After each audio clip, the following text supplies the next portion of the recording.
Ed eccomi tornato da un nuovo viaggio tropicale nella mia splendida, nella mia bellissima e nella mia super cool Milano City. Ormai ci vivo da più di un anno e tornando a casa tra un volo e un altro mi sono chiesto: ma che cosa ci vengono a fare a Milano i turisti? E soprattutto, per chi vuole visitare Milano in un giorno, quali sono i posti immancabili dove andare? Non vi preoccupate, venite con me.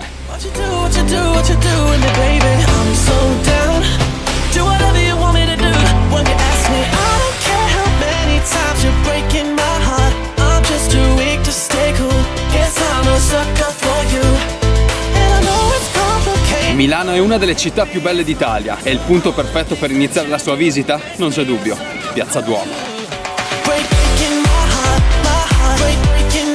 Il Duomo di Milano, la terza chiesa cattolica del mondo per grandezza e la più importante opera d'arte gotica d'Italia. L'hanno iniziata nel 1300 ed è stata conclusa solamente nel XX secolo. Direi che però questi 600 anni ne sono valsi decisamente la pena. Se poi volete vedere una vista a mozzafiato su Milano, andate a trovare la Madonnina in cima al Duomo.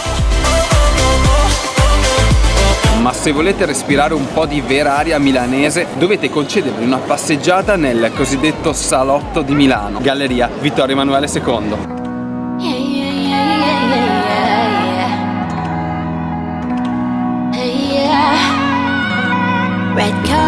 Qui potrete tornare indietro nel tempo e passeggiare tra le vetrine, o magari sorseggiare un caffè da Bifi, Marchesi o da chi volete, tanto alla fine nessuno è economico. E la sapete una curiosità? Tutte le attività commerciali qui all'interno della galleria hanno l'obbligo ad avere l'insegna color oro su sfondo nero. E pensate che una volta c'era anche McDonald's, ma siccome non ci stavano dentro ad avere la M color oro, se ne sono andati. Passeggiando lungo la galleria poi si arriva a Piazza della Scala, che è la sede del celebre teatro e di Palazzo Marino, che è il palazzo comunale. Poi se non vi interessa il teatro invece basta che prendete da qui un bus e in un lampo vi porta a San Siro e magari andate a vedere il concerto di Fedez.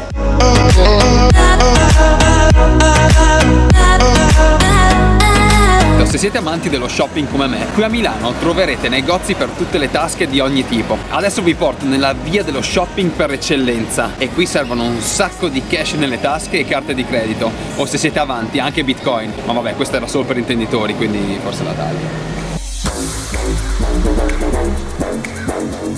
Andiamo in direzione San Babila, più precisamente in via Monte Napoleone e via della Spiga, le vie degli eccessi, e si sa, a noi piacciono gli eccessi.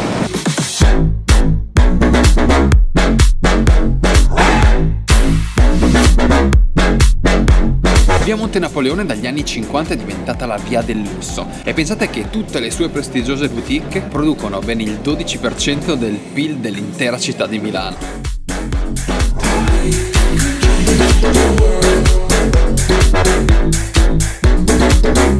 Ma voi sapete qual è il mio quartiere preferito della città? Non ve lo dico, ve lo faccio vedere.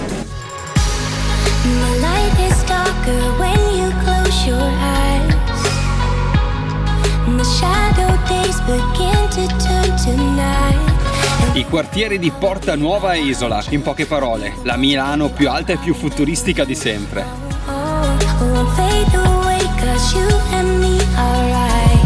Il grande grattacielo di Milano è l'Unicredit Tower, che nasce da Piazza Gaiolenti. Ha un'altezza di 231 metri ed è il più alto di tutta Italia, quindi Dubai stai attenta, stiamo venendo a prenderti.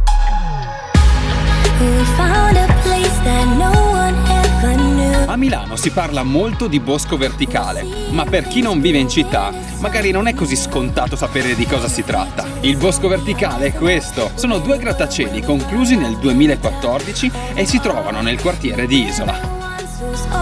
Il nome bosco verticale deriva dal fatto che durante i lavori di costruzione sulle ampie terrazze dei due grattacieli sono stati piantati oltre 1000 alberi. Nel loro complesso le facciate del bosco verticale ospitano 711 alberi, 5000 arbusti di grandi dimensioni e 15.000 piante perenni, sino a ricoprire un'area equivalente a 2 ettari, 20.000 metri quadrati di foresta. Insomma, se siete allergici ai pollini e vostro padre magari vi ha regalato un economicissimo appartamento qui nel bosco verticale, beh, sappiate che siete proprio nella... In caso contrario, complimenti, siete in uno dei posti più cool di Milano. Insomma, dopo aver fatto i boscaioli, adesso vi porto in un altro bellissimo posto dell'inverno milanese. Andiamo. You can kill the lights. You control the blinds. My heart shackled down, bound to your bed. Una delle cose che amo fare in questo periodo è poter pattinare in una delle tante piste da ghiaccio della città immerse tra i grattacieli. Scattered heart, fix me, I said.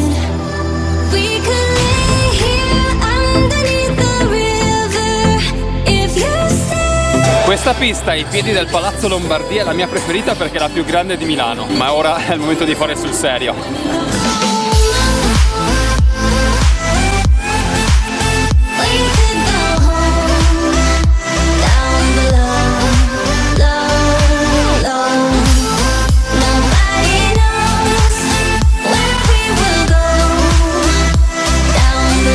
Dopo tutto questo movimento mi è venuta voglia di fare un bel aperitivo.